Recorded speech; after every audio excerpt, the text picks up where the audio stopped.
The night at the Westfalenstadion felt less like a football match and more like a living, breathing spectacle of emotion, noise, and belief. As the temperature dropped and winter tightened its grip on Dortmund, more than 81,000 fans filled the iconic stadium, transforming the freezing air into a sea of heat, color, and sound. This was not just another match day. It was the final night of the league phase, a rare evening when all 36 Champions League teams took the field at the exact same time, each chasing destiny, pride, and survival under the brightest lights in European football. From the first whistle, the atmosphere carried a sense of urgency that only the Champions League can produce.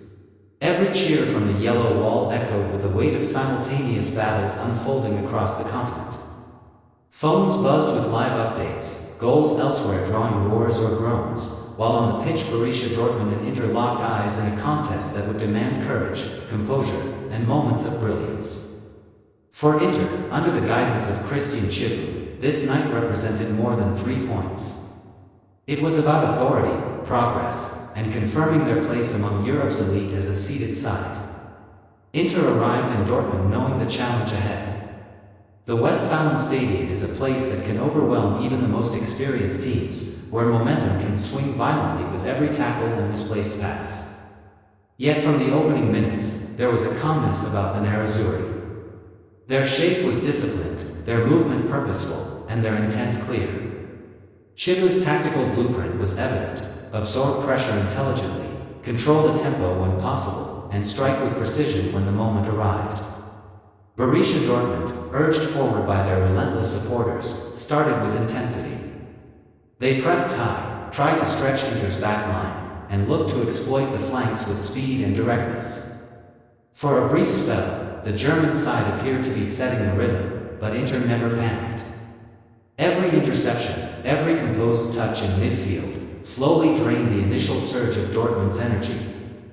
The visitors were patient, waiting for the right moment to impose themselves. That moment arrived in spectacular fashion, and it came off the left foot of Federico Dimarco. In a game defined by tension and fine margins, it took a moment of pure quality to break the deadlock. When Inter won a free kick just outside the penalty area, there was a brief pause in the noise, a collective intake of breath. Dimarco stood over the ball with quiet confidence, eyes fixed on the target, the wall carefully measured, the goalkeeper poised. What followed was nothing short of a masterpiece. Dimarco struck the ball with perfect technique, lifting it up and over the wall with graceful precision. The shot dipped and curled at exactly the right moment, leaving Gregor Kobel rooted as it nestled into the back of the net. For a split second, the stadium fell silent, stunned by the sheer beauty of the goal. Then came the eruption from the Inter fans tucked into their corner, their joy cutting through the cold night like a spark. That goal changed everything. It was not just a lead, it was a statement. Inter had weathered the storm and delivered a moment of class on one of Europe's toughest stages.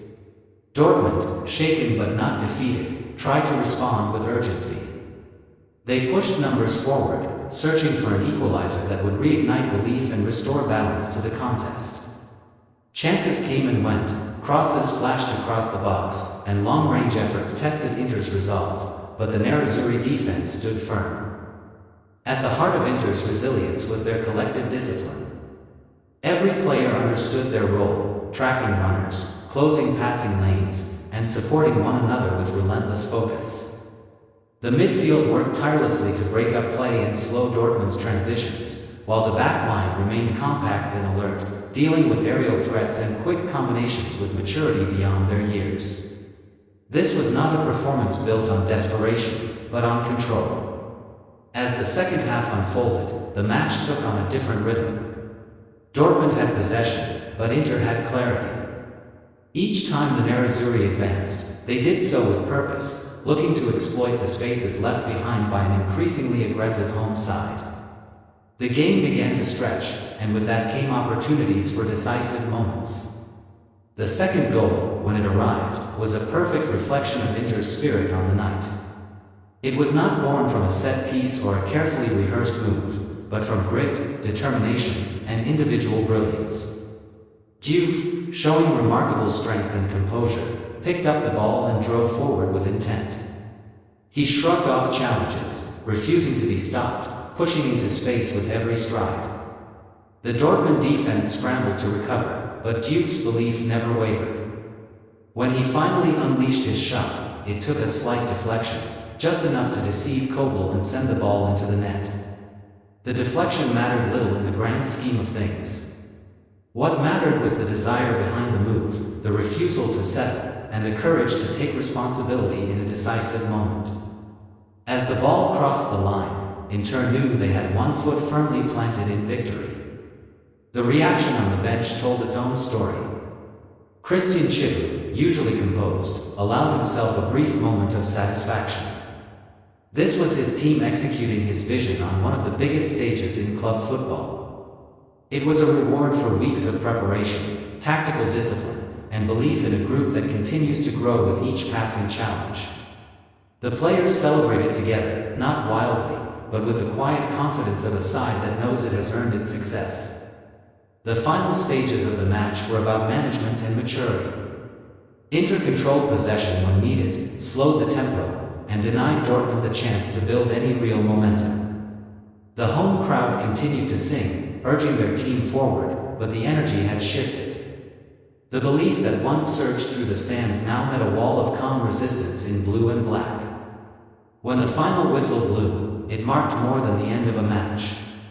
It marked the conclusion of an extraordinary league phase, one in which every team had battled simultaneously on the final night, creating a tapestry of drama across Europe.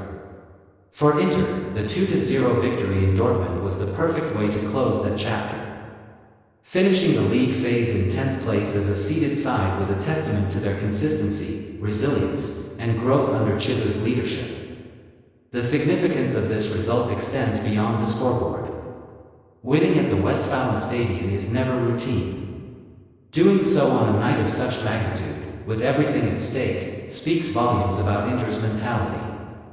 This was a team unafraid of the occasion, comfortable in chaos, and capable of producing moments of beauty and determination when it mattered most. For the fans, it was a night to remember. Those who made the journey to Dortmund will carry the memory of Dimarco's free kick, Diouf's relentless run, and the sight of their team silencing one of Europe's loudest stadiums. Even those watching from afar felt the emotion, the tension, and the pride that comes with seeing your club rise to the challenge. As the Champions League moves into its next phase, Inter will do so with confidence and belief. They have proven they can compete, adapt, and prevail against elite opposition in hostile environments. The league phase may be over, but nights like this serve as a reminder of why the Champions League remains the pinnacle of club football. Under the lights, in the cold, surrounded by 81,000 voices, Inter delivered a performance defined by quality, character, and composure. This was football at its purest. Emotion in the stands, brilliance on the pitch, and a result that will echo through the season. A freezing night in Dortmund became a warm memory for the Nerazzurri, a testament to their journey so far, and a promise of what may still lie ahead.